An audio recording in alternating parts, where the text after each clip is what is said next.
I don't know what startled me more, the sound of my own breath echoing in that small bathroom, or the way my reflection seemed to blink a fraction of a second slower than I did. It wasn't a trick of the light. It wasn't exhaustion. It was me, but it wasn't. Her eyes carried something mine didn't, a softness I'd never seen before, a quiet question I'd been avoiding for years. I froze, toothbrush halfway to my mouth, foam dripping onto the sink, and whispered, "Who are you?" But the mirror didn't answer. It never did. I've always hated that mirror. Not because it was cracked or foggy, it wasn't, but because it showed too much. Every morning, it reflected a version of me I was supposed to be. The one my friends joked with, the one my family trusted, the one who fit neatly into a box labeled normal. But lately, the mirror felt heavier, like it carried memories I hadn't lived yet. It was a silent witness to something quietly unraveling inside me. It started weeks ago, almost accidentally. I'd been helping my cousin clean out her apartment after she moved out for college. She'd left behind a few bags of old clothes she didn't want. "Just toss them or donate them," she said over the phone, her voice echoing through the empty space. But when I pulled out that first soft cardigan, pale cream, faint scent of lavender, something in me stopped.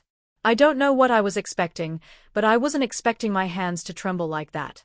It wasn't excitement or guilt. It was recognition. Like touching something that had always been mine, though I couldn't explain why. I took it home that night. Told myself it was just an experiment, just curiosity. I'd read about people exploring identity, trying new looks, breaking out of molds. I wanted to believe that was all it was. But when I stood before the mirror, cardigan draped across my shoulders, I didn't see a man pretending. I saw relief. A face that didn't have to hold itself together. I smiled, small, uncertain, and for the first time in years, it felt real. But then came the guilt. It was fast, sharp, like a shadow rushing back after the light fades. "What are you doing?" I muttered to my reflection. My chest tightened as if my own voice was scolding me. I folded the cardigan neatly, too neatly, and shoved it to the back of my closet. "It doesn't mean anything," I told myself. "It's just clothes." But that night, lying awake, I could still feel the softness of the fabric against my skin, the echo of that brief smile haunting me like a secret I couldn't put away. Days passed, but the mirror seemed different. Each morning, it felt like it was waiting. Watching. Testing me. I'd look away quickly, splash water on my face, focus on my routine, shave, dress, coffee, work. But every now and then, I'd catch a glimpse, just a flicker, and my reflection's expression wouldn't quite match mine. Maybe I was imagining it, but it scared me. Or maybe it scared me because it felt true. Then one evening, after a long day where everyone seemed to talk over me, where I laughed on cue and nodded through conversations that drained me, I came home and just stood there, staring at the closet. At that folded cardigan waiting in the shadows. I could hear the clock ticking in the living room, every second daring me to move. And then I did. The motion was slow, almost reverent. I took the cardigan out, held it to my chest, and just breathed. I didn't bother with excuses this time. I slipped it on. Then, one by one, other pieces followed. Things I'd quietly gathered over the past weeks under the guise of donations, costume ideas, whatever lie I needed to tell myself. When I looked up again, the mirror didn't seem cruel anymore. My reflection looked startled but alive. There was color in her face, my face, like the person inside me had been holding her breath for too long. I tried to speak but words tangled in my throat. I only managed to whisper, "Is this me?" The question hung in the air, trembling, fragile. The silence that followed wasn't judgmental, it was almost kind.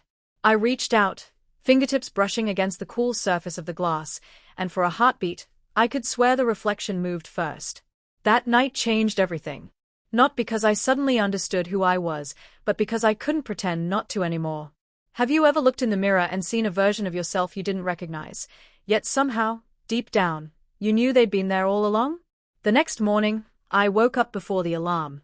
The room was still dim, bathed in that uncertain half-light that blurs everything between dream and day. For a moment, I forgot. I stretched, rubbed my eyes, and felt something soft brush against my wrist. The cardigan, still folded over the chair beside my bed, as if it had waited all night for me to wake. My chest tightened. Last night's emotions came rushing back, the warmth, the relief, the fear. I sat up, staring at it. Part of me wanted to bury it again, to pretend it had all been some late-night confusion. But another part, smaller, quieter, steadier, whispered, "Don't." So I didn't. I picked it up, let it fall across my hands. The texture, the faint scent, the way the sleeves swayed slightly when I breathed, it all felt heartbreakingly real. I slipped it on again, this time without trembling. And as I stood before the mirror, I felt something unfamiliar rise inside me. It wasn't confidence, not yet. But it was something like peace. I didn't have long to enjoy it. My phone buzzed. My best friend, Sam, calling about weekend plans. "Hey, you up? We're grabbing breakfast. You in?" His voice was casual, bright, unknowing. I glanced at the mirror again, at the reflection staring back at me with wide, almost pleading eyes. Could I walk out like this? Of course not. I wasn't ready for anyone to see her. Not yet. "Yeah," I said quickly, voice cracking. "Just need a few minutes." By the time I got dressed in my usual clothes, she was gone, or at least hidden behind layers of fabric and expectation. But something about the way I buttoned my shirt felt wrong now, like I was suiting up for someone else's story. I brushed my hair, forced a smile, and told myself it was fine. People live their whole lives pretending, don't they? Breakfast was ordinary, painfully so. Sam talked about work drama, football scores, the same weekend jokes we'd recycled 100 times.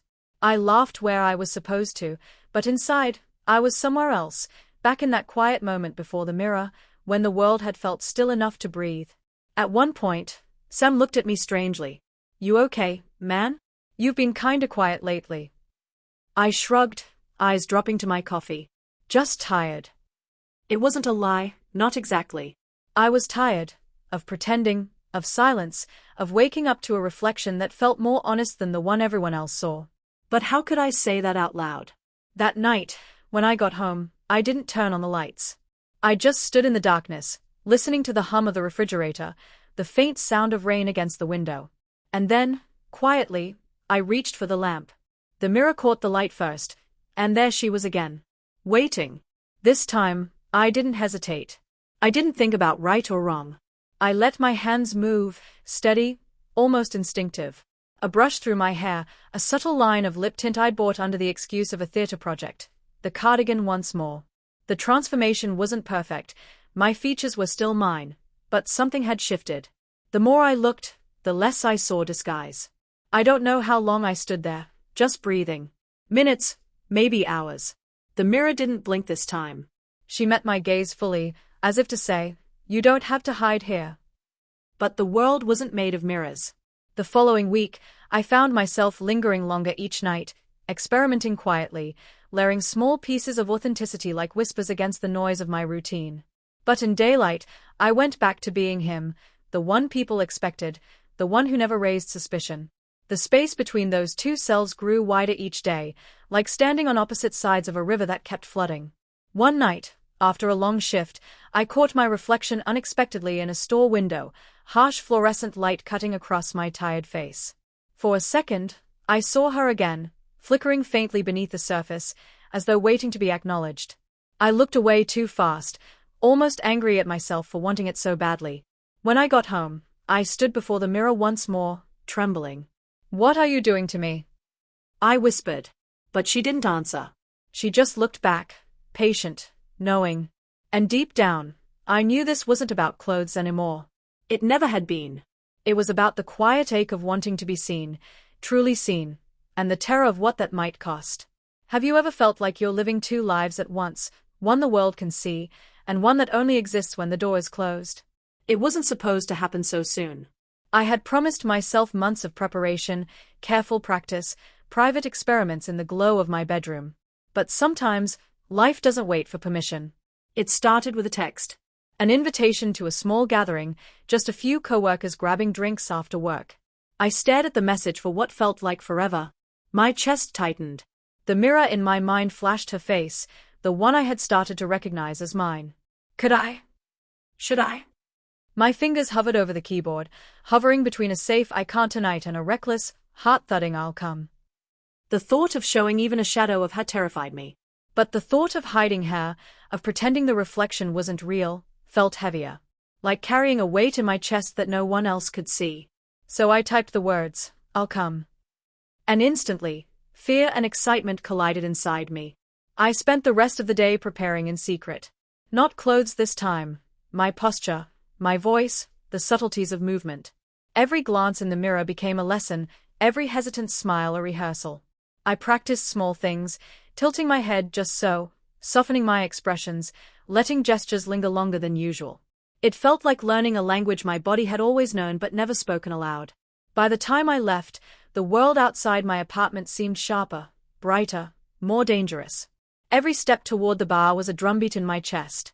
The reflection in the glass door caught me, and I flinched. But I couldn't hide anymore. Not from her, not from myself. Inside, the air smelled faintly of beer and citrus, laughter bouncing off the walls. People greeted me warmly, unaware of the storm raging behind my calm mask. I laughed at their jokes, nodded along, kept my voice steady, but all the while, part of me was measuring, analyzing, calculating how much of me could survive in this room without breaking. Then someone leaned in, curious. "Hey, you seem different tonight. New haircut? Something changed?" I froze. My mind scrambled for an answer. Any answer. Yeah, just, trying something new, I managed. My voice sounded foreign to me, and yet there was a thrill in that vulnerability. For a split second, I imagined telling the truth, showing her, letting the world glimpse even a fraction of the reflection I carried inside. But the courage wasn't fully mine yet. Still, every glance in the mirror of a shiny bottle, every passing reflection in the bar windows, reminded me of her, a quiet insistence that I was allowed to exist outside my own room. And for the first time, the fear was tinged with exhilaration. After a while, I slipped away to the restroom, just to be alone for a moment. I stood before the mirror, hands gripping the sink. My reflection smiled, subtle, almost shy. She wasn't perfect, far from it, but she was undeniably there. And I realized something profound. I was beginning to trust her. I splashed water on my face, and the cool liquid felt like a baptism. It washed away some of the fear, some of the hesitation, and left behind the raw, unfiltered self I had been keeping locked away. For a brief moment, I allowed myself to imagine living fully like this, not just in secret, not just in mirrors, but out in the world, fully present. And then came the quiet heartbreak, the knowledge that the world outside these walls might never accept her as I was beginning to. But in that moment, standing in fluorescent light and hearing laughter from the other room, I realized I didn't have to be ready for them yet. I only had to be ready for me. Have you ever caught a glimpse of yourself in a reflection? Not the person everyone else expects you to be, but the person you're truly meant to be, and felt both terrified and alive at the same time? The days that followed were like walking a tightrope stretched between two worlds. At work, I smiled, nodded, kept conversations light and casual. I was still him, the version everyone expected. But at night, I became her again. The mirror grew more than a silent witness. It became a confidant, a space where I could speak my fears without judgment. I'd spend hours experimenting. Subtle makeup, different hairstyles, soft fabrics that hugged in ways my everyday clothes never had. Each night, the reflection seemed more real, more alive, and the man in the daylight felt increasingly like a costume. But with each night, the shadow of doubt grew. Could I ever show her to the world? Would my friends, my family, even notice without mocking or rejecting me? Sometimes, I imagined walking down the street, cardigan draped over my shoulders, her features soft in the streetlight, and I could almost feel the invisible weight of judgment pressing down. I hated it, but it frightened me enough to hold me back. One evening, I received a message from my younger cousin, Emma. "Hey, wanna hang out? Just us." My heart skipped. She was the only person I felt I could be myself around, at least partially. I thought about texting back.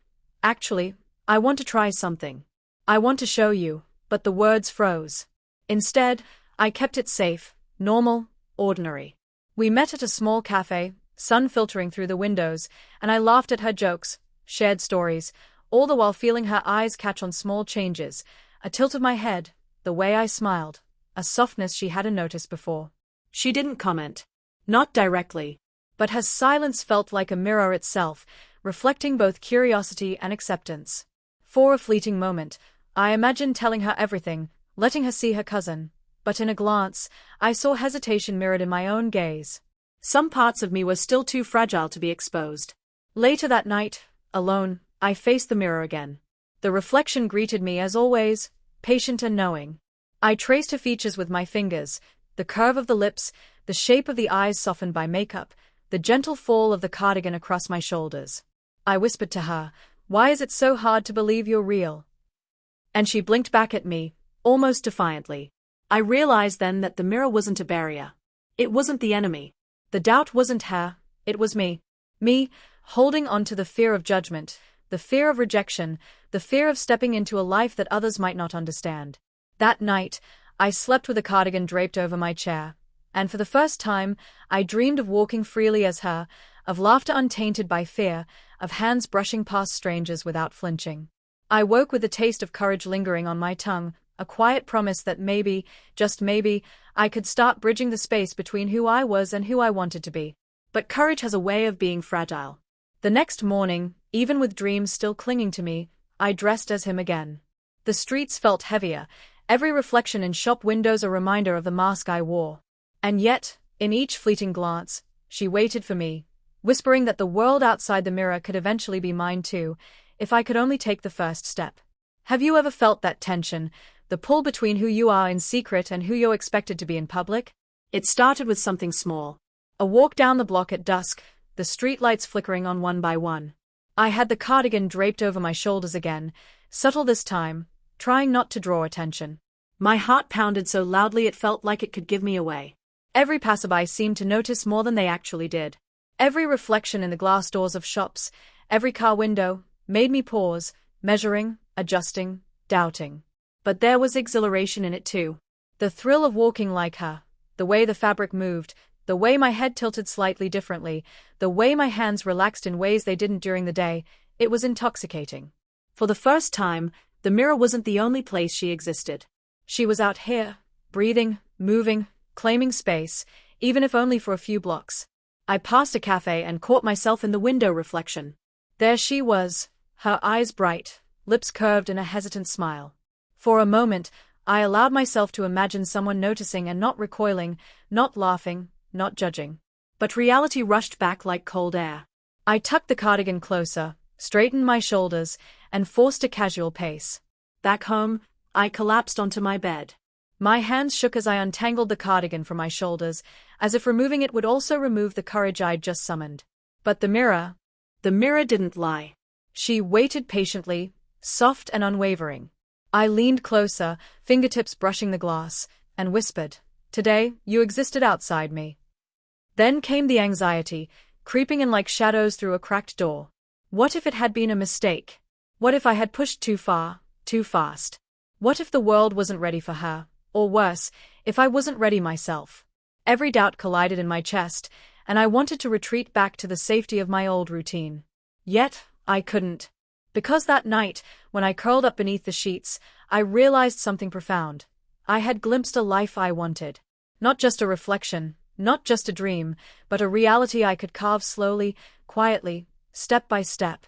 The fear was still there, always would be, but so was possibility. I didn't know how long it would take. Weeks? Months? Years? But I knew that hiding forever was no longer an option. She had stepped outside the mirror, even if only for a fleeting walk down the block. And that was enough to ignite something I hadn't felt in years: hope. Have you ever taken a small step into something terrifying, only to realize that step changed everything inside you, even if no one else saw it? The mirror had begun to feel different lately, not just a frame of glass but a companion, a silent teacher. Each night, I lingered longer, studying the subtle curves of her face, the tilt of her shoulders, the small ways she moved when she thought no one was watching. Sometimes I whispered to her, sometimes I just stared, letting the room's silence answer. One night, I found myself brushing my hair for hours, gently curling the ends, experimenting with styles I never would have dared to try. I looked at her in the mirror and smiled, tentative but real. The cardigan was folded neatly over my chair again, waiting patiently. I slipped it on. The fabric seemed to hug me in a way that my daytime clothes never did. I could feel the weight of expectation lifting, replaced by a quiet affirmation. This was me, and for the first time, it felt like it wasn't wrong. But the world outside didn't pause for reflection. The next morning, My phone buzzed with texts from coworkers, plans from friends, reminders of obligations. The mask had to go back on. I dressed as him, practiced the casual tone in my voice, tried to slip seamlessly into a persona I no longer fully recognized. And yet, as I walked past the mirrored doors of the subway station, I caught a glimpse, a flash of her face beneath mine. My heart caught, a strange combination of longing and fear. I realized then that the courage I'd found in private could not be contained forever. Each small act, a brush of hair, the curve of lips, the way I adjusted the cardigan, was teaching me something essential. Courage isn't absence of fear, it's stepping forward despite it. That evening, I decided to take another small risk. I met Emma again, this time at a quiet park. I kept my hoodie on, hands tucked in pockets, but there was a subtle change in my movements, a softness that hadn't been there before. She noticed, of course. How could she not? But instead of commenting, she smiled, a gentle understanding that made my chest ache with relief. We sat on the swings, talking quietly, and I realized something. It wasn't just about showing her. It was about seeing myself in a way that felt real, not fractured by the expectations of others. Each word I spoke, each laugh, each pause, felt a little closer to the reflection I had been nurturing in secret. That night, standing before the mirror, I allowed myself to linger longer than usual. I studied her eyes, traced her lips, let my fingers follow the lines of my face. "You're real," I whispered, almost afraid to say it aloud. And for the first time, she didn't just blink back, she smiled. Not a mirror smile, not a reflection, but a full, alive smile that made the air in the room shimmer. I realized that living fully as her wouldn't come all at once. It wouldn't come without fear, without mistakes, without hesitation. But every small act, every glance, every breath spent acknowledging her, was a step toward something bigger. Toward authenticity. Toward freedom. Have you ever found courage in a space no one else could see, knowing that acknowledging it might be the hardest, yet most beautiful, thing you ever do? It happened gradually, almost imperceptibly at first. I started leaving the house with just a hint of her showing through, a scarf draped softly over my shoulders, a subtle blush, a hairstyle slightly different from my usual routine. Every time I passed a window, I caught glimpses of her, a flicker of someone I recognized and longed to be. My heart raced with every reflection, but instead of fear paralyzing me, there was curiosity. One afternoon, I found myself in a small boutique, pretending to browse. I had planned this little experiment for weeks, picking up items I'd never dared touch, trying textures against my skin, watching how she moved inside me without a mirror. And then I saw her, fully, in the reflective glass of the fitting room door. She wasn't just in my imagination anymore, she was here, tangible, moving with life I could feel radiating through my chest. A stranger walked past and smiled at me, a small, casual acknowledgement that could have been nothing. But my chest tightened as if it were everything. I realized I hadn't smiled like that in public, not truly, not freely, in years. And for the first time, I felt a little spark of what it might be like to exist fully, out loud, without hiding. That night, I stood before the mirror for what felt like hours. The cardigan was there, folded neatly as always, but this time I let her wear it in full, letting the reflection mirror not just my face, but my posture, my confidence, my breath. The reflection seemed steadier, more insistent. She was no longer tentative or shy. She was here. And I realized that every small act in public, every experiment in subtlety, had been training her for this, for a life that could exist beyond the safety of my room. Yet the doubt never disappeared entirely. Fear lingered in the corners of my mind. Would my friends understand? My family? Could I navigate the world as her without being met with confusion or ridicule? But then I remembered the way her eyes met mine in the mirror, calm, unwavering. And I realized that acceptance had to start with me. So I allowed myself a tiny victory, a walk around the block wearing her cardigan, no hoodie to shield me, feeling the night air brush against my arms. People passed by, some indifferent, some giving quick glances, and none of it mattered. For the first time, I felt the thrill of existing outside expectation, of letting her breathe. When I returned home, I didn't rush to strip the cardigan off. I stood before the mirror, letting her gaze meet mine. "We're real," I whispered, and for a moment, it felt like she nodded back. Not a reflection, not a trick of light, but a quiet, living truth. Have you ever taken a small step into the world, afraid it might crumble beneath you, only to realize that the act of stepping itself changes everything inside you? It wasn't planned.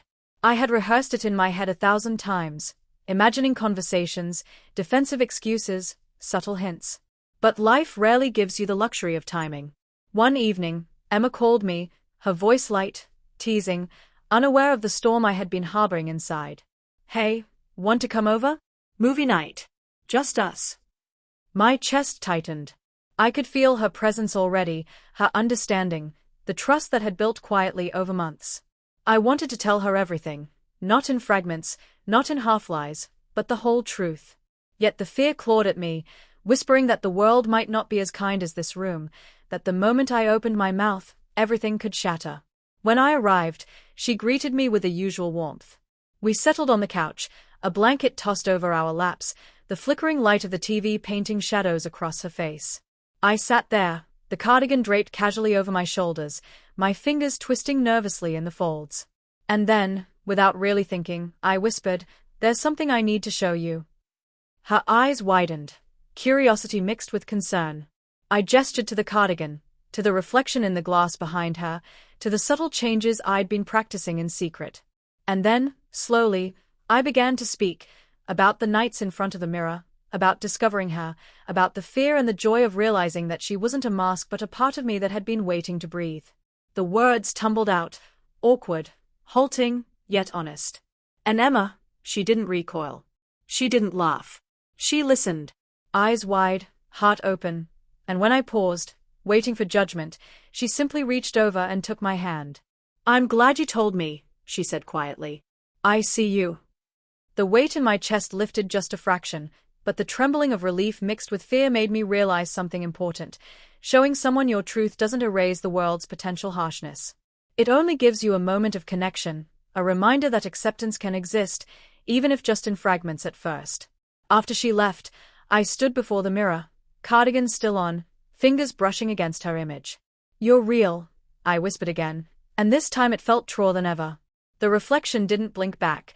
She held my gaze, steady, patient, waiting for the next step I would take into the world. That night, I slept with a quiet smile, knowing that courage was no longer just private.